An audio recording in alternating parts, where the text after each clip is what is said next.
Please be seated.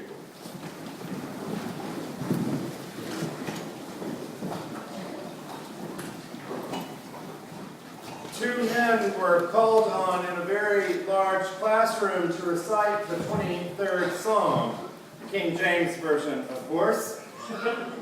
One was a published orator, trained in speech technique and drama. He repeated the psalm in a powerful way. When he finished, the audience stood to their feet, cheered, and even asked him for an encore just to listen to his beautiful voice once again.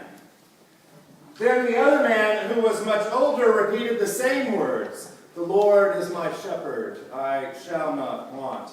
But when he finished, no sound came from those who were listening. Instead, people sat in a deep trance of devotion and prayer. Then the first man, the orator, stood to his feet. "I have a confession to make," he said. "The difference between what you have just heard from my old friend and what you heard from me is this. I know the psalm, but my friend knows the shepherd." This morning, I want to know if you know the shepherd. Every fourth Sunday of Easter, we celebrate Good Shepherd Sunday. The 23rd Psalm is obviously what 95% of you would choose right now if you were planning your funeral. It is a feel-good, have a nice day gospel passage from John. But as you know, there is always more to the story. The story actually begins back in chapter 8 when Jesus is accused of being a demon. And in chapter 9, he heals the man in Siloam who was blind by making some mud in his hands with dirt and his own spit. In this passage we have this morning, Jesus is defending himself to the Pharisees because they don't think he's presenting himself in the way that a Messiah should be presenting himself. They could not believe that Jesus had this power to heal. Jesus defends his actions to them, saying, "I am the good shepherd." It was a relevant image for them then in that day and time. For us, though, it might be more like Jesus saying, "I am the good migrant worker." That would get our attention. Like the Pharisees, we would say, "Who does this man think he is? This is a crazy man. Why would we listen to him? There are better voices out there. I'd rather pay attention to the crisis of the day broadcast by Wolf Blitzer, or daydream about the deals William Shatner can get me on Priceline. Maybe Nancy Grace will distract me with the latest crime scene investigation, or perhaps ESPN is what will take you to a different world. If not those voices, then one of our politicians will get your attention. They know how to solve all of our problems. Alas, all of these different voices seek to get our attention. They're spinning in our heads, and all we want them to do is to stop. We turn to those voices regularly, though, don't we? As if they can solve our challenges. Turn to them to fill our emptiness. We turn to them to validate our poor choices. We turn to them for approval and comfort. We turn to them for answers to our problems, but we always find out that they are only temporary fixes to our fleeting solutions. Their volume of voice is loud, and the temptation is to turn and pay attention to them. Yet we realize these voices do not answer our eternal questions. Since Easter Day, we've been hearing about the what and the how of the resurrection. There was an earthquake, the stone was rolled away, the angels came and said, "He is not here, do not be afraid, he is risen, go and tell." He appears to the women in the garden and disciples in the midst of their fear. Appears to them on the beach, on the road to Emmaus. They all find it hard to comprehend what he has done. Did he really love them so much as to lay his life down for them? And so we have this Good Shepherd imagery this morning to remind us. This is the why of the resurrection. Jesus loved us all so much that he was willing to open himself up and pour himself out for us. Today is Good Shepherd Sunday, but today is also the birthday of Duke Ellington, great jazz pianist and big band American music composer. Born in 1899, he died at the age of 75. But he was always said to say goodbye to his friends with 3 words and close his concerts with the same words: love you madly.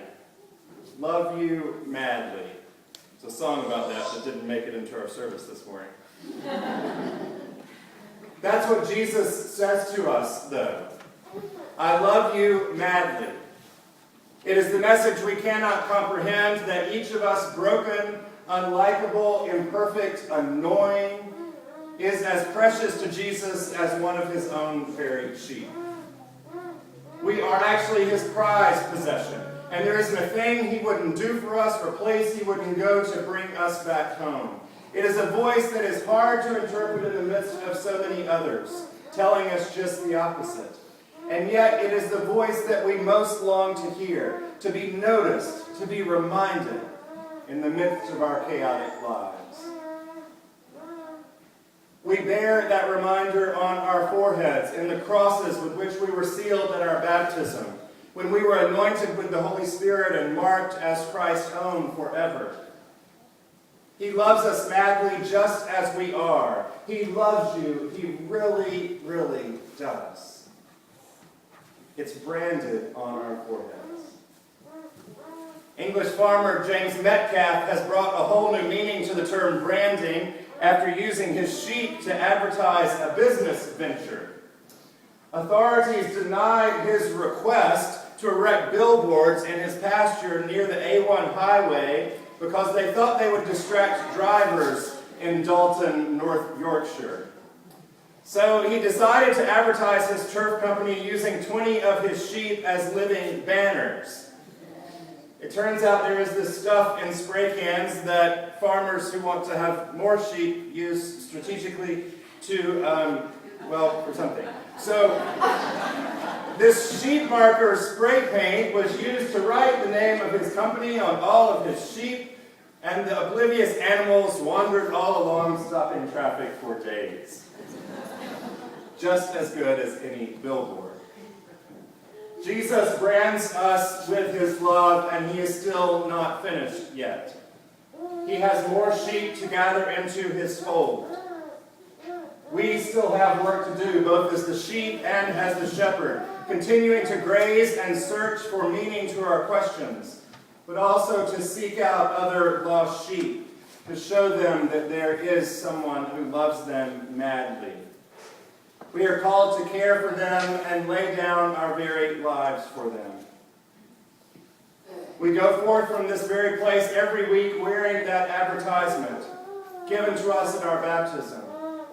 Sometimes we don't want to, though. We find ways to shrug it off, thinking we found mad love elsewhere. We find ways to throw another cloak on top of it to cover it up. We're afraid of what the other sheep might think because we're a different color, or have different rules, or follow a different way. But we have made a vow to take the risk. As sheep, we are called to tell the story of our branded love and invite others to receive that abundant gift as well. If we depend on the shepherd, the way will be made known to us. A way that will lead us to a place where we do not want, void of evil, where no one hungers or thirsts, where there is a one-size cloak that fits all sheep, where there is a banquet table for all of us to graze. So this morning we continue our Easter celebration, the celebration of the what, how, and now the why of the resurrection. You know the story, and you know where to find the answers. The question remains, though, do you truly know the shepherd? I hope so, because he loves you madly.